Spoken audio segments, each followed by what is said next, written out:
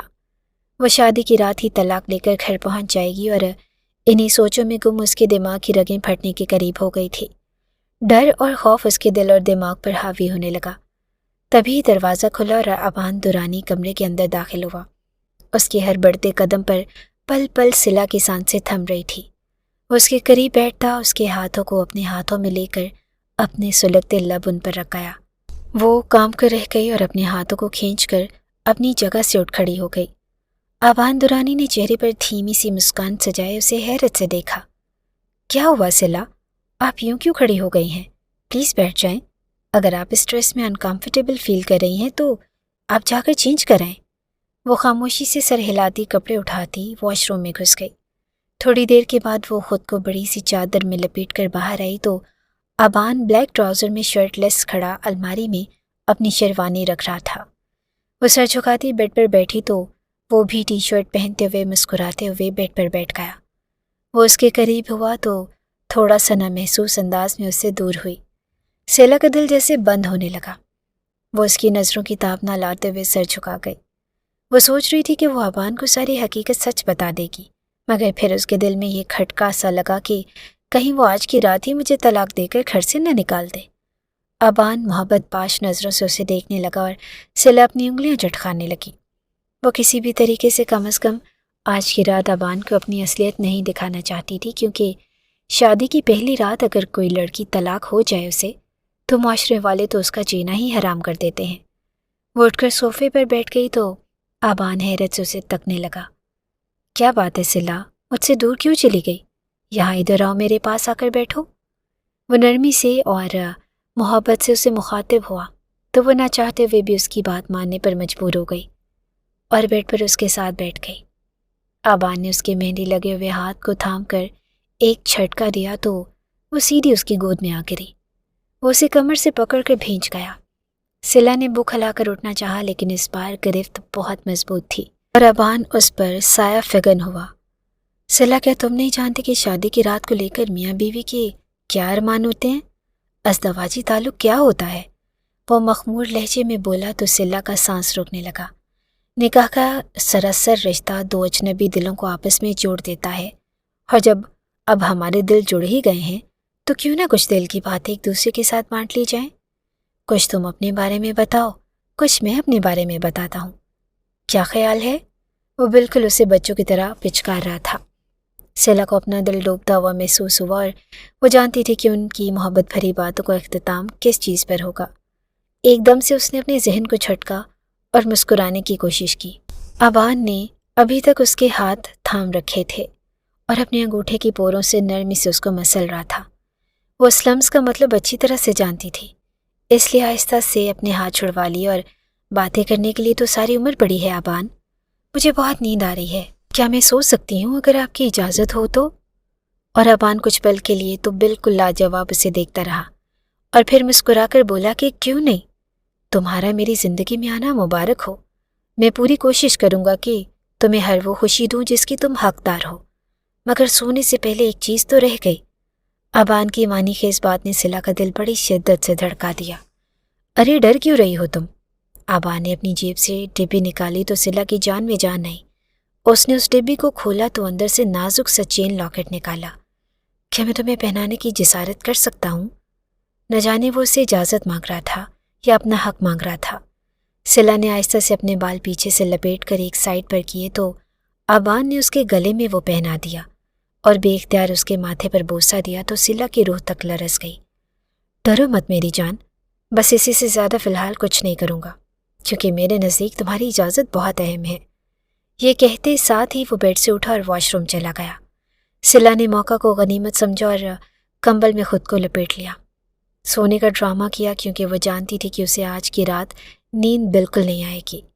صلہ کو اس گھر میں آئے ہوئے آج ایک ہفتہ ہو گیا تھا اور وہ بہانے پر بہانہ کیے جا رہی تھی۔ صلہ ابان کو اپنے قریب نہیں آنے دے رہی تھی اور وہ بھی شاید اسے وقت دینا چاہتا تھا کہ وہ جانتا تھا کہ وہ ایک دوسرے کے بارے میں کچھ نہیں جانتے، اس لیے وہ اس کے قریب آنے پر ڈر رہی ہے، یا صلہ شاید اس رشتے کو قبول کرنے میں وقت لینا چاہتی ہے، مگر یہ تو صلہ ہی جانتی تھی کہ وہ ابان کو کیوں خود سے دور رکھنا چاہتی ہے۔ ابان درانی ایک بہت ہی اچھا اور ایک ڈیسنٹ انسان تھا، پڑھا لکھا باشعور انسان۔ وہ کب تک اسے خود سے دور رکھ سکتی تھی؟ کبھی نہ کبھی تو وہ جان جاتا کہ وہ اس کے قابل نہیں۔ ابان کا رویہ اس کے ساتھ انتہائی نرم تھا، وہ اس کے ساتھ دوستوں کی طرح رہتا تھا اور اسے وقت دینا چاہتا تھا، مگر وہ ایک مرد تھا اور ایک ہی کمرے میں اپنی خوبصورت بیوی سے زیادہ دیر تک کیسے دور رہ سکتا تھا؟ ابان جب رات کو کمرے میں آتا تو صلہ شیشے کے سامنے کھڑی اپنے بال بنا رہی تھی۔ ابان کو دیکھ کر ایک لمحے کے لیے سٹ پٹا گئی۔ ابان مسکراتا ہوا اس کے قریب گیا اور وہ جانتے ہوئے بھی وہ اس کی اجازت کے بغیر اس کی دسترس نہیں پا سکتا، پھر بھی جذبات کی رو میں بہکتا وہ اس کے قریب چلا گیا۔ صلہ تم مجھے دیکھ کر اتنا کیوں ڈر جاتی ہو؟ کھا نہیں جاؤں گا یار میں تمہیں، نہ ہی میں اتنا جنگلی ہوں، ایک بار مجھے اپنے قریب آنے دو، تم بالکل بھی نہیں پچھتاؤ گی۔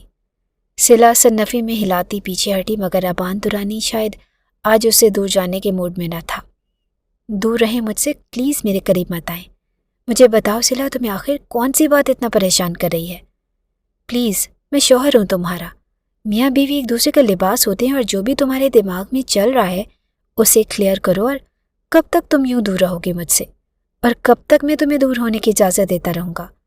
وہ نرم مگر دو ٹوک لہجے میں بولا تو صلہ نے روتے ہوئے نظریں اٹھائی۔ ابان اس کی آنکھوں میں آنسو دیکھتا تڑپ کر اس کے مزید قریب ہوا۔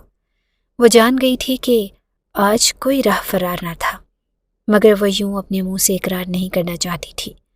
وہ شرمندگی سے روتے ہوئے اس سے مزید دور ہوئی، لیکن ابان اس کا دور ہونا نظر انداز کر گیا۔ میں تمہارے پاس آنا چاہتا ہوں، تمہیں محسوس کرنا چاہتا ہوں، میرے قریب آنے پر تمہیں تکلیف نہیں ہوگی۔ ابان صلہ کے خوبصورت چہرے پر اس کے بالوں کی آوارہ لٹیں اپنی انگلی میں فولڈ کر کے پرخمار سے لہجے میں بولا تھا۔ صلہ جی جان سے کامتی اسے دور دھکیل گئی، ساری خماری پل بھر میں اڑن چھو ہو گئی تھی۔ کتنی دفعہ کہوں ابان دور رہے مجھ سے، میرے پاس آپ کو دینے کے لیے کچھ بھی نہیں ہے۔ وہ زور سے چیخی۔ کیا بدتمیزی ہے صلہ، آخر مسئلہ کیا ہے تمہارے ساتھ؟ کیوں مجھے مجبور کر رہی ہو زبردستی کرنے پر؟ وہ غصے سے چیخا۔ میرے قریب مت آئیں، میں آپ کے قابل نہیں ہوں۔ وہ روتے ہوئے بولی۔ کیا مطلب ہے اس بات کا؟ وہ سنجیدگی سے بولا تو صلہ نے روتے ہوئے اپنے وجود سے چادر ہٹائی تو ابان کی نظریں اس کے فگر پر گئی۔ وہ دکھنے میں بالکل جیسے کسی 15-16 سال کی لڑکی کی جیسی لگتی تھی۔ صلہ انتہا کی دبلی پتلی تھی اور وہ سر ہاتھوں میں گرائے پھوٹ پھوٹ کر رو دی۔ کیا تم اس وجہ سے مجھے اپنے قریب نہیں آنے دے رہی تھی؟ وہ اسے اپنی طرف کھینچ کر سینے سے لگا گیا تو وہ ابان کی شرٹ مٹھیوں میں بھینچتی اس کے سینے میں منہ دیے رو دی۔ صلہ تم میں کوئی کمی نہیں ہے۔ صلہ نے روتے ہوئے بے یقینی سے سر اٹھایا۔ کیا آپ کو مجھ میں کوئی کمی نظر نہیں آتی؟ وہ رونا بھول کر اس سے پوچھ رہی تھی۔ کیسی کمی؟ تم جیسی بھی ہو بہت خوبصورت ہو۔ میں نے تمہارے اس فگر سے محبت نہیں کی صلہ، میں نے تمہارے چہرے پر موجود اس معصومیت اور تمہارے سینے میں موجود اس خوبصورت دل سے محبت کی ہے۔ وہ ایک دم ساکت ہوئی اور اسے ابان سے اس عمل کی امید نہ تھی۔ اس کی آنکھیں حیرت اور بے یقینی سے پھیل گئیں۔ وہ شرم سے اس سے دور ہوئی۔ ابان پلیز مجھ سے دور رہیں، میرے قریب آ کر آپ کو کچھ نہیں ملے گا۔ میں نہیں چاہتی کہ میرے قریب آ کر آپ کو مایوسی ہو یا آپ پچھتائیں۔ آپ جیسے دلکش اور حسین مرد کے ساتھ خوبصورت اور دلکش لڑکی ہی پیاری لگے گی، جبکہ مجھ میں تو بالکل حوص نہیں۔ وہ آنسو پوچھتے ہوئے بولی۔ صلہ میں اب تمہاری کوئی بھی بات نہیں سنوں گا، تم جیسی بھی ہو بہت خوبصورت ہو اور میری بیوی ہو اور مجھے پسند ہو۔ یہ کہہ کر وہ اس کی قربتیں سمیٹنے لگا۔ دوپہر کے 1 بجے اس کی آنکھ کھلی تو وہ ایک دم سے چونک کر اٹھی اور اپنے بستر کو دیکھا جو بالکل خالی تھا۔ ابان کہاں گئے؟ کہیں وہ مجھے چھوڑ کر تو نہیں چلے گئے؟ آنکھوں سے آنسو روانی سے بہنے لگے۔ اسے تشویش لاحق ہوئی اور وہ خود سے دور کرنے کا اسے سوچ بھی نہیں سکتی تھی۔ اس نے دل ہی دل میں اپنے خدا سے دعا مانگی کہ ابان کبھی بھی اس سے دور نہ ہو۔ وہ ننگے پاؤں دوڑتے ہوئے نیچے کی جانب بھاگی۔ اس کے دماغ میں خطرے کی گھنٹیاں بج رہی تھی اور عائشہ بیگم جو صوفے پر بیٹھی قرآن کی تلاوت کر رہی تھی اسے بغیر دوپٹے کے یوں باہر بھاگتے دیکھ کر پریشان ہوئی۔ اچانک انہوں نے اسے کلائی سے پکڑ کر روکا تو وہ روتے ہوئے اس کے ساتھ بیٹھ گئی۔ کیا ہوا صلہ؟ میری بچی کیوں رو رہی ہو؟ وہ پریشان ہو گئی۔ دادی ابان کہاں ہے؟ عائشہ بیگم نے اسے حیرانی سے دیکھا کہ بیٹا وہ تو جم گیا ہے، آج ان کا کوئی مقابلہ تھا، وہیں گیا ہے، شام تک آ جائے گا، تم فکر مت کرو، جاؤ آرام کرو، بھوک لگی ہے تو کسی ملازمہ کو کہو تمہیں ناشتہ بنا دے گی۔ وہ مسکراتے ہوئے نرمی سے بولی تو وہ خاموشی سے اٹھ کر کمرے میں آ گئی۔ ایک بار پھر شیشے کے سامنے کھڑی اپنے جسم کو دیکھتی شرمندگی اور اذیت سے آنکھیں میچ گئی۔ میں نے کہا تھا ابان آپ بہت پچھتائیں گے، لیکن آپ نے میری ایک نہیں سنی۔ شاید آپ اسی لیے چلے گئے مجھے چھوڑ کر۔ اسے آج صحیح معنوں میں شدت سے احساس ہوا کہ وہ واقعی خوبصورت نہیں اور اس کا جسم کسی کام کا نہیں۔ وہ وہیں پھوٹ پھوٹ کر رو دی۔ شام کے 6 بجے جب وہ کمرے میں آیا تو سامنے وہ بیڈ سے ٹیک لگائے گمسم سی بیٹھی تھی۔ سلا کو دیکھ کر اس کے ہوش اڑ گئے اور سلا، وہ اس کی پکار پر تڑپ کر اٹھتی، اس کے سینے سے لگی رو دی۔ ابان مجھے معاف کر دیں، میں نے آپ کو کہا تھا نا کہ میں آپ کے قابل نہیں ہوں۔ آپ کو اچھا نہیں لگا نا میرے قریب آ کر، آپ مجھے چھوڑ کر۔ وہ اس کی بات کاٹ کر بولا، بس خاموش ہو جاؤ، اب اس سے زیادہ اور کچھ بھی نہیں، کوئی بھی بکواس میں نہیں سنوں گا تمہاری۔ میں نے کل رات بھی کہا تھا کہ سلا تم جیسی بھی ہو بہت خوبصورت ہو اور مجھے تمہارے قریب آ کر سکون ملا ہے۔ میں نے تمہارے جسم سے محبت نہیں کی سلا، تم سے تمہارے اندر موجود جو پیارا سا دل ہے اس سے محبت ہے۔ اب یہ فضول باتیں چھوڑ دو اور شرافت سے جا کر نہا کر آؤ، تم کوئی بچی نہیں ہو جو تمہیں یہ باتیں بتانی پڑے۔ وہ 2 ٹوک لہجے میں بولا تو شرمندگی سے وہ سر جھکا گئی، کیونکہ وہ ویسی ہی بکھری حالت میں تھی جیسا وہ اسے چھوڑ کر گیا تھا۔ وہ ایک اچھا سا سوٹ نکالتی نہانے چلی گئی اور نہا کر ہلکا ہلکا میک اپ کر کے وہ اس کے پاس آئی تو ابان اسے اپنے پہلو میں لے کر صوفے پر بیٹھ گیا۔ ابان، کیا آپ ساری زندگی میری اس کمی کے ساتھ گزار لیں گے؟ مجھے اچھا نہیں لگتا اپنا وجود، میں جب بھی خود کو شیشے میں دیکھتی ہوں مجھے تکلیف ہوتی ہے۔ میری بات سنو سلا، تم اس چیز کو لے کر احساس کمتری کا شکار ہو رہی ہو، یہ کوئی کمی نہیں ہے، اس دواجی زندگی سے اس کا کوئی تعلق نہیں، یہ قدرتی ہے اور کسی کے ساتھ بھی ہو سکتا ہے۔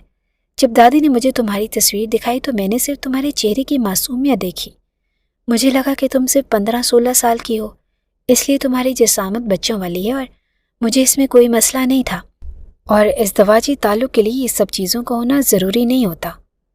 سلا، خود کو یوں دے کر شرمندگی محسوس کرنے کی کوئی ضرورت نہیں ہے، اگر تم پھر بھی میری باتوں سے مطمئن نہیں ہو رہی تو میرے ساتھ جم آ جایا کرو، میں وہاں روز جاتا ہوں اور میں تمہیں خود ایکسرسائز کرواؤں گا، اس سے تمہارے فگر میں کافی زیادہ فرق آ جائے گا۔ وہ خاموش ہوا۔ جم کرنے سے میرا فگر ٹھیک ہو سکتا ہے؟ وہ آنکھوں میں حیرانی اور تجسس لیے بولی۔ ہاں ہو سکتا ہے، اور اچھی خوراک، جم میں ایکسرسائز اور ہلکی سی مالش سے سب ٹھیک ہو جاتا ہے۔ وہ بولا تو وہ خوشی سے چیخی، سچ؟ آپ سچ کہہ رہے ہیں؟ پھر میرا کوئی مذاق نہیں اڑائے گا؟ وہ خوشی سے جھوم اٹھی تھی۔ اس کی معصومیت اور چہرے پر خوشی کے رنگ دیکھتا وہ مسکرا رہا تھا۔ سلا کے اس عمل سے ابان کا دل بے اختیار دھڑکا اور وہ جذبات کی رو میں بہکتا اس کے قریب ہو گیا۔ سلا نے سہمی نظروں سے ابان کی طرف دیکھا جو کل کی طرح بہک رہا تھا، اور وہ اپنی آنکھیں بند کرتی اپنا آپ اس کو سونپ گئی اور نرمی سے وہ اسے چھوتا معتبر کر گیا۔ وہ روز اسے صبح 5 بجے اٹھا کر جم لے جاتا اور اس وقت جم خالی ہوتا، جب تک جم میں کوئی نہ آ جاتا تب تک وہ اسے مختلف قسم کی ایکسرسائز کرواتا تھا، جیسے پش اپس روزانہ 3 سیٹ، ہر سیٹ میں 10-15 ریپس۔ یہ ورزش پورے چیسٹ کے ساتھ کندھوں اور بازوؤں کو بھی مضبوط بناتی ہے۔ بینچ پریس ڈمبل کے ساتھ روزانہ 3 سیٹ اور ہر سیٹ میں 8 سے 12 ریپس۔ یہ چیسٹ کو چوڑا اور بھرپور بناتا ہے۔ ڈمبل فلائز میں بینچ پر لیٹ کر دونوں ہاتھوں میں ڈمبل پکڑیں، بازو سائڈ کی طرف کھول کر آہستہ اوپر لائیں، 3 سیٹ 10-12 ریپس۔ یہ ورزش سینے کے بیچ میں بھراؤ لاتی ہے۔ وہ ابان کی ہر ورزش اور انسٹرکشنز کو اچھی طرح فالو کرتی تھی۔ ابان نے اس کا ڈائٹ پلان بنا کر دیا تو وہ اسے بھی فالو کرتی تھی۔ ڈائٹ پلان میں دودھ، انڈے، چکن، مچھلی، چاول، دالیں، آلو جیسی خوراک استعمال کرتی تاکہ جسم کو پروٹین اور کاربوہائیڈریٹس جیسی چیزوں سے طاقت ملے۔ وہ پانی کا زیادہ سے زیادہ استعمال کرنے لگی تھی۔ فاسٹ فوڈ کا استعمال تو وہ پہلے بھی نہیں کرتی تھی اور وہ چاہتی تھی کہ کوئی اس کے جسم کو لے کر مذاق نہ بنائے۔ وہ ہر چیز کو فالو کرتی۔ شروع میں اس کو ان سب چیزوں کی عادت نہ تھی، لیکن آہستہ آہستہ وہ اس کی اس ساتھ کی عادی ہو گئی۔ 3 مہینے بعد وہ خود کو مکمل نسوانی حسن میں ڈھلا ہوا اور بھرا بھرا جسم دیکھ کر بے انتہا خوش ہوتی۔ ابان، آپ کا بہت شکریہ۔ میں اپنے رب کی شکر گزار ہوں کہ اس نے مجھے آپ جیسا خوبصورت دل رکھنے والا ہم سفر عطا کیا، جس نے میری کمی کے باوجود مجھ سے محبت کی، مجھے کبھی احساس نہیں ہونے دیا کہ میں مکمل حسین نہیں۔ اور وہ اس کی آنکھوں میں دیکھتی اعتماد سے بولی، تو وہ اس کے نرم ہاتھوں کو اپنے ہاتھوں میں لیتا پیار سے بولا، خوش قسمت تو میں ہوں جو مجھے تم جیسی پیاری اور معصوم سی لڑکی کا ساتھ ملا۔ وہ اس کے ہاتھوں پر نرمی سے ہونٹ رکھتا پیچھے ہوا تو صلہ شرم سے نظریں جھکا گئی۔ مجھے آپ کو کچھ بتانا تھا۔ ہاں بولو، میں سن رہا ہوں۔ وہ مسکرایا۔ I want to share a joyful news with you. You are going to be a father and I am going to be a mother. اس کی بات پر وہ چونکا۔ تم سچ کہہ رہی ہو صلہ؟ میں بہت بہت خوش ہوں۔ تھینک یو سو مچ۔ تم نے مجھے میری زندگی میں آ کر مجھے مکمل کر دیا۔ Thank you once again.